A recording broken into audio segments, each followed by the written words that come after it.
Hi. இன்றைக்கி நம்ம கோதுமை அப்பம் போடுறேங்க. ஒன்றும் இல்லை, நேற்று ஈவினிங் நான் கரைச்சி வச்சுருந்தேன். ஸ்வீட் சாப்பிடணும் போல் இருந்தது.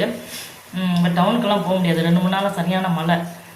என்ன பண்ணேன்னா, கோதுமை வெல்லம் கொஞ்சம் இருந்தது, தீபாவளிக்கு வாங்கினது. அது வெல்லம் கரையை வச்சுட்டு கோதுமை வெல்லம் சோடா உப்பு கொஞ்சம் தேங்காய் வந்து கொஞ்சமாக ஒரு 1/4 முடின்னு வச்சுக்கோங்களேன். அது நெய்யில் வறுத்துட்டு இதோட போட்டு கரைச்சிட்டேங்க. கரைச்சிட்டு ஒரு 1/4 ஹவர் ஊற வச்சுட்டு போட்டேன். நல்லா தான் வந்தது, பட் கீழே ஒட்டுது பாத்திரத்தில்.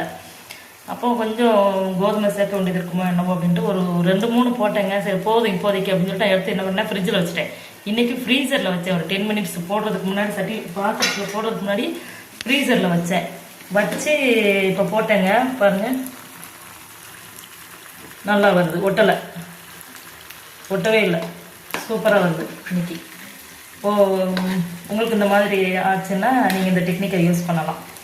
ஏன்னா இந்த ஃப்ரீசரில் வச்சதுக்கப்புறம் இன்னும் கொஞ்சம் திக்காயிரும்ல, அதனால் போட்டால் பரவாயில்ல, நல்லா வந்தது. இப்போ பாருங்கள், ஃபுல்லாக போட்டு எடுத்தாச்சுங்க. எப்படி இருக்குன்னு பாருங்கள்.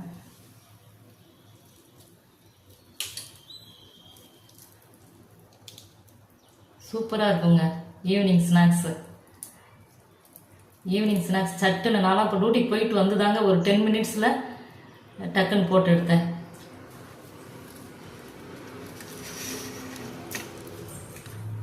சூப்பர்.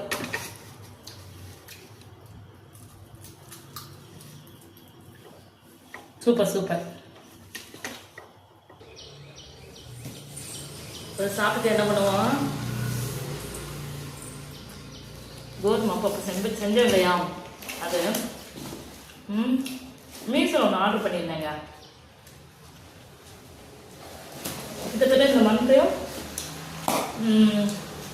3-4 திங்ஸ் ஆர்டர் பண்ணிட்டேன். நல்லா இருந்தது, பெட்டராக இருக்கும். என்ன பண்ணேன், சில திங்ஸ் நம்ம கிச்சனுக்கு தேவையானது, நம்மளால் போய் அலைஞ்செல்லாம் வாங்க முடியாது. டியூட்டிக்கும் போயிட்டு வந்துட்டு இந்த திங்ஸ் வாங்குறதுக்காக மெனக்கிட்டு போக முடியாது. இது ஒரு 6 போட்டிருந்தேன். நல்லா இருக்கு, சூப்பராக இருக்கு.